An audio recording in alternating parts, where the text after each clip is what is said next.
Next ఈ subjective నుంచి objective కి కన్వర్ట్ అయ్యేటప్పుడు మేజర్ గా మెమరీ బేస్డ్ పాయింట్స్.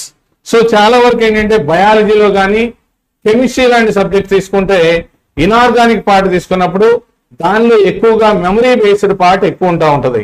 సో ఆ మెమరీ బేస్డ్ పార్ట్ ఎక్కువ సార్లు మనం రివైజ్ చేసుకుంటే కానీ గుర్తుండదు. సో ఆ మెమరీ పార్ట్ ప్రాక్టీస్ చేసేటప్పుడు కూడా పక్కన రఫ్ నోట్ బుక్ పెట్టుకొని ఆ ఇంపార్టెంట్ పాయింట్స్ లేదా ఇంపార్టెంట్ స్టేట్మెంట్స్, ఎగ్జాంపుల్స్, డయాగ్రామ్స్ కానీ లేబులింగ్ కానీ ఇటువంటివి ఉంటే ప్రాక్టీస్ చేస్తే గనక స్టూడెంట్ థరో అవ్వడానికి ఛాన్స్ ఉంది. Next reading. చదివేటప్పుడు ఎప్పుడు కూడా రీడింగ్, అండర్స్టాండింగ్, ఇంటర్ప్రిటేషన్ ఈ మూడు ఇంటర్ రిలేటెడ్. సో చదివేటప్పుడు స్టూడెంట్ అండర్స్టాండింగ్ లెవెల్స్ దాన్ని క్షుణ్ణంగా అర్థం చేసుకొని మిస్ఇంటర్ప్రిటేషన్ ఎక్కడా ఉండకూడదు.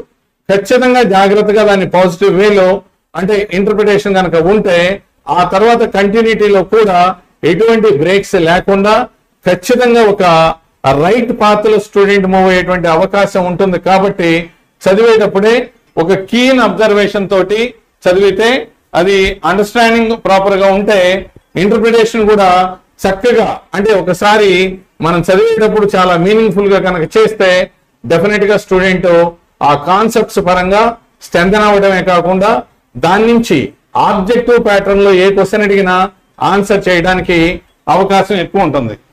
నెక్స్ట్ వచ్చేసరికి నాలెడ్జ్ అండ్ అప్లికేషన్ పార్ట్.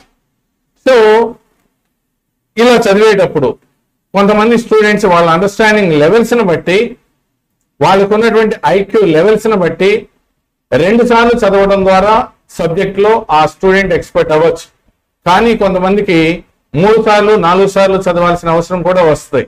అది ఆ స్టూడెంట్ యొక్క ఐక్యూ లెవెల్స్ ని బట్టి, అండర్స్టాండింగ్ ని బట్టి, అదే విధంగా learning by doing or practicing ఆ ప్రాక్టీస్ చేయటం ద్వారా స్టూడెంట్ స్ట్రెంథెన్ అయ్యేటువంటి అవకాశం ఉంటుంది. సో కాబట్టి ఆ నాలెడ్జ్ని ఉపయోగించుకొని అంటే కాన్సెప్ట్ బాగా అర్థం చేసుకుంటే దాన్ని బేస్ చేసుకొని క్వశ్చన్ లో ఏ రకమైన ట్విస్ట్ ఇచ్చినా కూడా ఖచ్చితంగా కాన్సెప్ట్ మీద ఒక అండర్స్టాండింగ్ ఉంటే దాన్ని ఇంటర్ప్రెట్ చేయగలిగినటువంటి ఆ కెపాసిటీ డెవలప్ అవుతుంది. ఆ కేసులో స్టూడెంట్ సక్సెస్ రేటు చాలా ఎక్కువ ఉంటుంది. సో అటువంటి స్టూడెంట్స్ చాలా మంచి స్కోర్స్ ఎవ్రీ ఇయర్ కూడా తెచ్చుకుంటూ ఉన్నారు. దీనిలో అప్లికేటివ్ పార్ట్, ఈ అప్లికేటివ్ స్కిల్స్ అనేది ఖచ్చితంగా నీట్ ఎగ్జామ్ లో స్టూడెంట్ యొక్క reading ability, understanding, knowledge, speed, accuracy, calculative skills, applicative skills ఇవన్నీ కూడా టెస్ట్ చేయడం జరుగుద్ది. వీటన్నిటినీ కూడా మనం ప్రిపరేషన్ లో ఆ జాగ్రత్త తీసుకొని చేస్తే ఖచ్చితంగా ఈ అప్లికేటివ్ స్కిల్స్ లో కూడా ఆ స్టూడెంట్ ఆ ఆలోచన విధానంతో ఆ థాట్ ప్రాసెస్ లో స్టూడెంట్ డెవలప్ అయితే ఖచ్చితంగా నీట్లో డెఫినెట్ గా వాళ్ళు అనుకున్నటువంటి స్కోర్ సాధించేటువంటి అవకాశం ఉంది. ఇక నెక్స్ట్ మేజర్ గా ఈ బయాలజీ స్ట్రీమ్ తీసుకున్నటువంటి స్టూడెంట్స్ కొంచెం ప్రాబ్లం గా ఫీల్ అయ్యేటువంటి ఏరియా ఏంటంటే ఫిజిక్స్ పార్ట్. బికాస్ ఈ బోటనీ, జువాలజీ, కెమిస్ట్రీ అనేవి ఎన్ని ఎక్కువ సార్లు స్టూడెంట్ రివైజ్ చేసుకుంటే అంత స్ట్రెంథెన్ అయ్యే అవకాశం ఉండేటువంటి థియరిటికల్ సబ్జెక్ట్స్. అదే ఫిజిక్స్ తీసుకుంటే అక్కడ ఖచ్చితంగా స్టూడెంట్ కి అప్లికేటివ్ స్కిల్స్, క్యాలిక్యులేటివ్ స్కిల్స్, అదే విధంగా ఎర్రర్స్ లేకుండా ఆ క్యాలిక్యులేషన్ చేయటం, ఫార్ములా అప్లికేషన్, ఇచ్చిన డేటా ఏంటి, ఆ డేటా నుంచి ఏం కనుక్కోమంటున్నాడు, మనం ఏ ఫార్ములా అప్లై చేయాలి అనే ఆలోచన విధానంతో చేస్తే స్టూడెంట్ ఫిజిక్స్ ఒకసారి ఒక ప్రాబ్లం సాల్వ్ చేస్తే 1 మంత్ తర్వాత అయినా అది మర్చిపోయే అవకాశం లేదు. అదే బయాలజీ లాంటి సబ్జెక్ట్, కెమిస్ట్రీ లాంటి థియరిటికల్ సబ్జెక్ట్ అయితే ఒక 1 వీక్ కో 10 డేస్ కో 15 డేస్ కో ఆ ఫర్గెటింగ్ పర్సంటేజ్ అనేది ఎంతో కొంత ఎక్కువ పర్సెంట్ ఉండడానికి అవకాశం ఉంది. బట్ మ్యాథమెటికల్ గా చూసినప్పుడు ఫిజిక్స్ లో ఒక ప్రాబ్లం స్టూడెంట్ తనంతట తానుగా ఇచ్చిన డేటా ఏంటి, ఏం కనుక్కోమంటున్నారు, ఏ ఫార్ములా అప్లై చేయాలి అనే ఆలోచన విధానంతో గనక ఒక్కసారి సాల్వ్ చేస్తే 1 month అయినా 2 months అయినా అది మర్చిపోయే అవకాశమే లేదు. ఆ స్టూడెంట్ ఆ ప్రాసెస్ లో గనక, ఆ థాట్ ప్రాసెస్ లో గనక వర్క్ చేస్తే ఖచ్చితంగా ఫిజిక్స్ లో కూడా మాక్సిమం స్కోర్స్ చేయొచ్చు.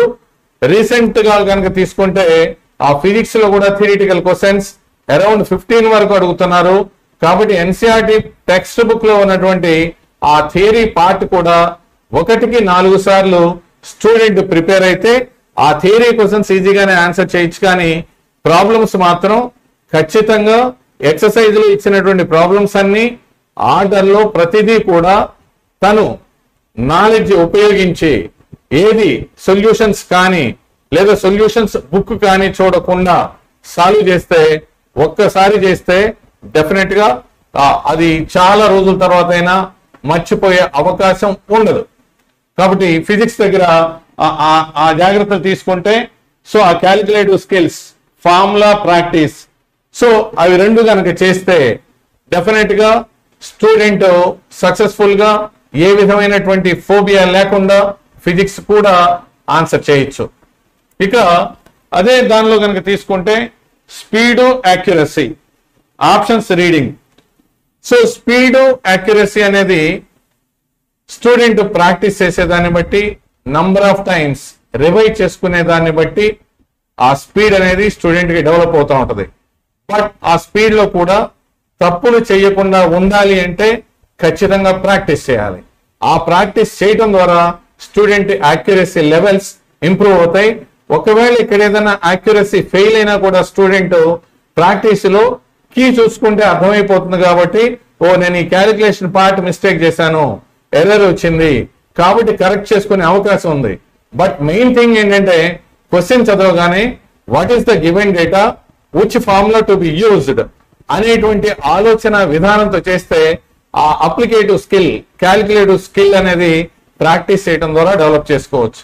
ఒకటి మాత్రం ఇక్కడ మనం చూడాల్సింది ఏంటంటే క్వశ్చన్ చదవగానే ఐడియా స్ట్రైక్ అవ్వడం అనేది ఈ ఎన్సీఆర్టీ టెక్స్ట్ బుక్ చదవడం ద్వారా, టీచర్ ద్వారా డెవలప్ చేసుకుంటే ఆ ఫార్ములా రాసిన తర్వాత వాల్యూ సబ్స్టిట్యూట్ చేసి ఎడిషను, సబ్ట్రాక్షను, డివిజను, మల్టిప్లికేషను ఇటువంటి అన్ని కూడా స్టూడెంట్ యొక్క ప్రీవియస్ నాలెడ్జే, ఇక్కడ నేర్చుకునేది ఏమి ఉండదు.